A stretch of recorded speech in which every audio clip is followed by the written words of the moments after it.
Welcome to Positive Atheism English channel. Today I am going to continue the book Positive Atheism, which is written by Gora, and I am going to read out you from where I left in the last episode of the chapter Atheistic Philosophy. The theory of evolution is a convenient natural law to understand the relations of things around us. It dispenses with the need to believe in a creator to understand events and things. Within limited and observable lens, a fair amount of evolution can be safely assumed. But when we carry it to the extreme of nebula and primordial matter, we commit the same mistake as postulating the first cause.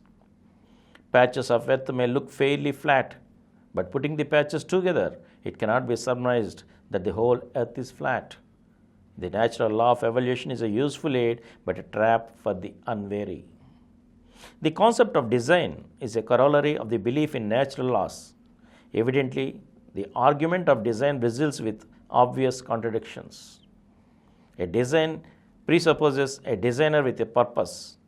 As the designer is often supposed to be a God, and God is supposed to be loving and merciful, what consistency is there between love and the existence of evil? If war, fraud and poverty, cancer, pest and famine were to be the parts of design, the designer should be punished for wickedness rather than worshipped for love and mercy. In the face of evil, the proposition of design poses the dilemma that divinity is not all good, or else it is not all powerful.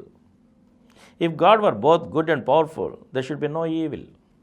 If evil were test and temptation, it betrays the recognition of freedom to the individual to yield to or to resist temptation, and thereby contradicts the almightiness of divinity. Also, it presents divinity as a mischievous and malevolent spirit that plays cruel pranks with its own child. In fact, there is no design. At best, the concept of design is wishful thinking of the modern man. Because the primitive people understand the world analogically and anthropomorphically, they thought that a man-like spirit inhabited every phenomenon. With the touch of modernity, the wishful thinking of a civilized theist is similar to that of his primitive ancestor. The modern theist is accustomed to plan, design, law and order in his daily life. So, in wishful thinking, he reads order and design into his world. In practice, however, the concept of design has turned out into a clear ruse to reconcile honest theists to their miserable lot with faith in a divine purpose.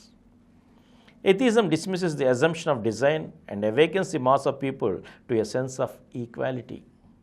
It stirs them up to rebellion against political, economic, and social evils. An important aspect of theistic philosophy is the concept of the universe as a law-bound cosmos and all phenomena, including man, as a part of it. The notion is consistent with the theistic attitude of surrender, since man becomes a part of the universe and subordinate to the whole. Though religious men and materialists differ in their understanding of the structure and dynamics of the universe, both agree in the existence of the universe and thereby deny freedom to the individual. But the recognition of the freedom of individual interprets the universe in a different way. Atheists regard the universe as a collective concept like that of a flock. When several birds sit together, they give the idea of a flock. But when each bird flies away in her own way, the flock disappears and it does not exist any longer. Yet each bird exists by itself. So the reality lies with the existence of the individual bird, but not with the existence of the flock. Similarly, the universe as such does not exist. Only the several phenomena and the individuals of human beings exist. Their existence too is not permanent. Each one changes in form and context. Nevertheless, the collection of phenomena and of the individuals goes by the name of the universe. Further, the individualities of each one render the universe a choice and not a cosmos. The sum total of individualities gives the impression of an order of a natural law. Several irregular grains of sand thrown together give the shape of a regular conical heap. The regularity is not pre-existent in the heap, but the relation between irregular grains produces a regular pattern, namely the heap, which is but a collection of individuals.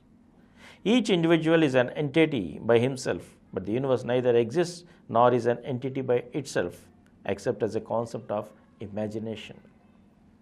Whereas theistic thinking proceeds from universe to man, atheistic understanding preserves the freedom of the individual, while atheistic understanding proceeds from man to universe.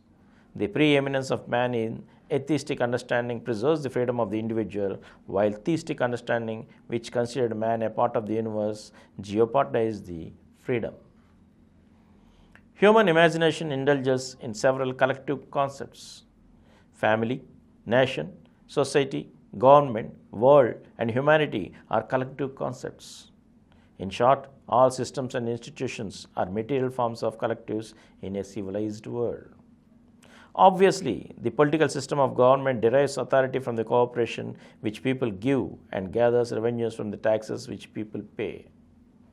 Thus, the citizens are the real masters of the government, but theistic mind subordinates the citizen to the government, which appropriates the sovereignty that rightly belongs to the people. In the capitalist system of economy, the proprietor accepts the surplus value from the laborers. Again, society is the sum of the common personal factors of the individuals that compose it. Beyond the common factor, every person has the rest of his or her individuality. The whole individual is the total part of which is common with the rest and of the part which is his own. According to his intimacy in social relations, he may have more in common with same friends than with others. Also, it is left to the individual to increase his commonness or decrease it by joining or withdrawing from others. A hermit in seclusion shares nothing with others. He lives all to himself. Because of society is composed only of those parts of the individuals which are common with the rest, the whole individual is more than his society. Thus, the individual is a reality and all institutions are only collectives with no real existence. And from here, I shall continue in the next episode again. Thank you. For more videos, please subscribe to our Positive Atheism English channel presented by Samaram channels, which has crossed more than 20 crore views. Please like, subscribe and share our videos, and for notification of our new videos, please click the bell icon.